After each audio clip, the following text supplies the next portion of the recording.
এই রমজানে সবথেকে বড় ঘটনার সাক্ষী হতে চলেছে গোটা বিশ্ব। আগামী ২৯শে মার্চ শনিবার সূর্যগ্রহণের ঘটনা ধর্মপ্রাণ মুসলমানদের প্রাণে কৌতূহল সৃষ্টি করেছে। পবিত্র রমজান মাসের মধ্যে চন্দ্রগ্রহণ এবং সূর্যগ্রহণ এটি কোনো সাধারণ বিষয় নয়।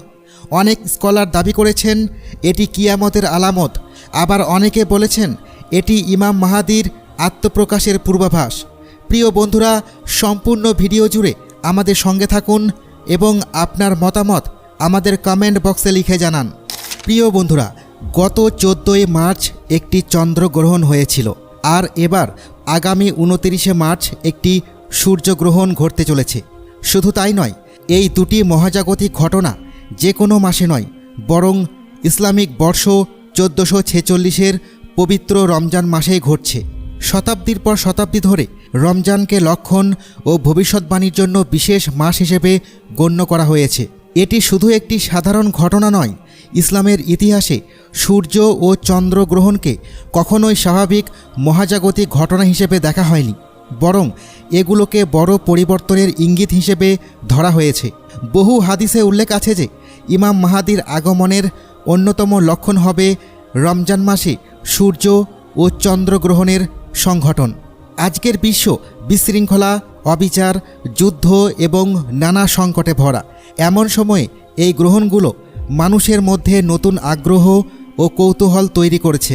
বহু প্রখ্যাত ইসলামী বিদ্বান এই বিষয়ে আলোচনা করেছেন। কেউ বলেছেন এটি হাদিসে উল্লেখিত সেই চিহ্ন হতে পারে, আবার কেউ একে শুধুমাত্র একটি সাধারণ বৈজ্ঞানিক ঘটনা হিসেবে দেখছেন। কিন্তু আসল প্রশ্ন হলো, যদি এটি সেই ভবিষ্যৎবাণী কর্তৃক মুহূর্ত হয়, তবে কি পৃথিবী এক বড় পরিবর্তনের মুখোমুখি হবে, নাকি ইমাম মাহাদির আগমন সত্যিই আসন্ন?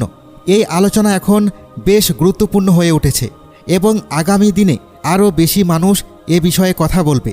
ইতিহাসের পাতায় বারবার দেখা গেছে, যখনই চাঁদ ও সূর্য ছায়ায় ঢাকা পড়েছে, মানুষ আকাশের দিকে তাকিয়ে গোপন রহস্যের অনুসন্ধান করেছে।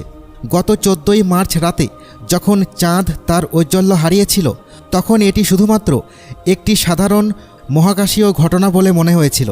আর এখন 29শে মার্চ যখন দিনের আলোয় সূর্য অন্ধকারে ডুবে যাবে, তখন এই প্রশ্ন আরও জোরালো হবে। এটি কি কেবল একটি স্বাভাবিক ঘটনা, নাকি সামনে আসছে কোনো বড় পরিবর্তনের ইঙ্গিত? এই দুটি গ্রহণ এমন এক সময়ে ঘটছে যখন বিশ্ব ইতিমধ্যেই বড় ধরনের সংকটের মুখোমুখি, যেমন যুদ্ধ, প্রাকৃতিক দুর্যোগ, রাজনৈতিক অস্থিরতা এবং সামাজিক অবক্ষয়। এই সব ঘটনা প্রাচীন ভবিষ্যৎবাণীগুলোর বর্ণনার সঙ্গে আশ্চর্যজনকভাবে মিলে যায়। প্রিয় বন্ধুরা, ইসলামী ঐতিহ্যে ইমাম মাহাদির আগমনের সঙ্গে সম্পর্কিত বহু লক্ষণের কথা উল্লেখ করা হয়েছে। এর মধ্যে একটি গুরুত্বপূর্ণ লক্ষণ হল রমজান মাসে চন্দ্র ও সূর্যগ্রহণ, যা বহু হাদিসে বর্ণিত হয়েছে। ইমাম দারকুতনির বর্ণিত একটি হাদিসে বলা হয়েছে যে রমজান মাসের প্রথম রাতে চন্দ্রগ্রহণ এবং মাসের মধ্যভাগে সূর্যগ্রহণ ঘটবে।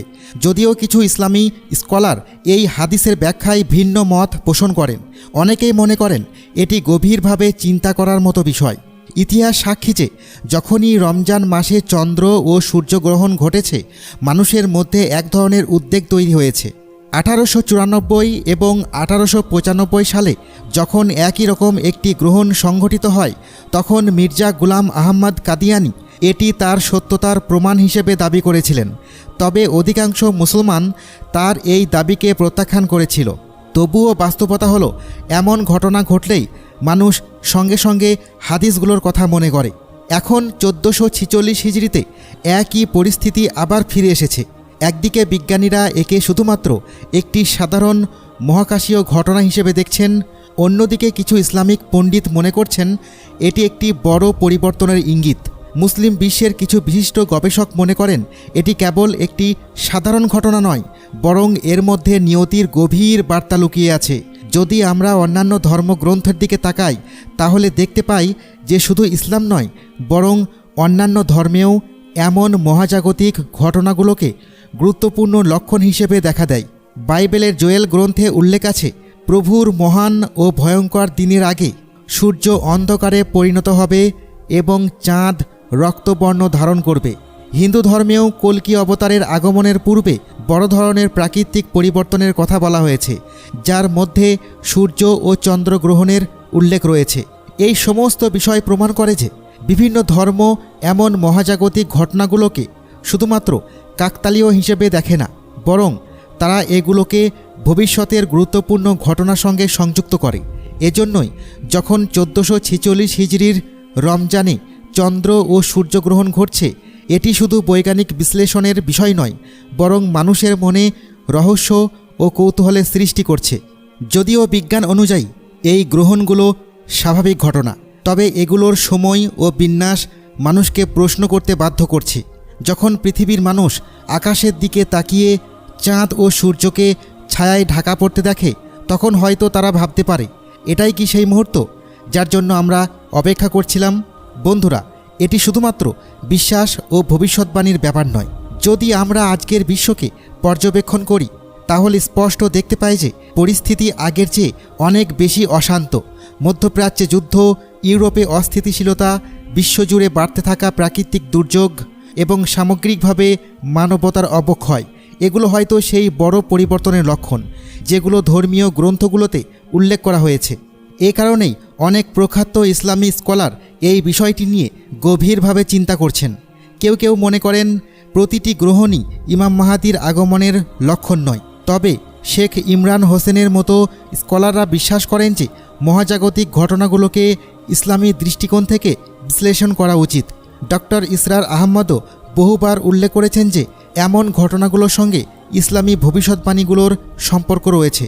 এই প্রশ্নগুলো আমাদের এমন এক বিন্দুতে নিয়ে আসে যেখানে বিজ্ঞান ও ধর্ম একে অপরের সঙ্গে মিলে যায়। একদিকে নাসা এবং অন্যান্য মহাকাশ গবেষণা সংস্থাগুলো সঠিকভাবে পূর্বাভাস দিতে পারে যে কখন ও কিভাবে একটি গ্রহণ ঘটবে, অন্যদিকে ধর্মীয় শিক্ষা এই ঘটনাগুলোকে এক মহান পরিবর্তনের ইঙ্গিত হিসেবে দেখে। যদি এটি সত্যিই সেই লক্ষণ হয় যা হাদিসে উল্লেখ করা হয়েছে, তাহলে কি আমরা একটি নতুন যুগের শুরুতে দাঁড়িয়ে আছি?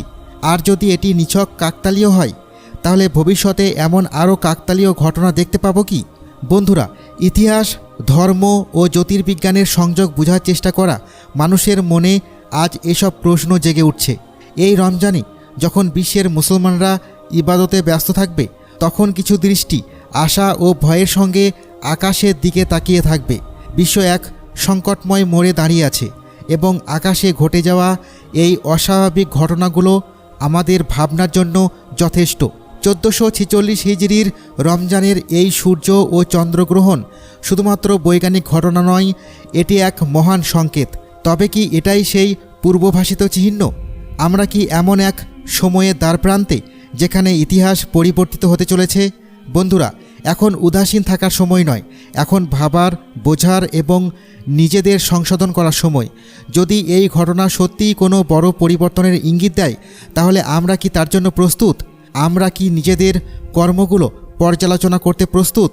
এই বিষয়ে আপনার মতামত কি? অবশ্যই আমাদের কমেন্টে জানান।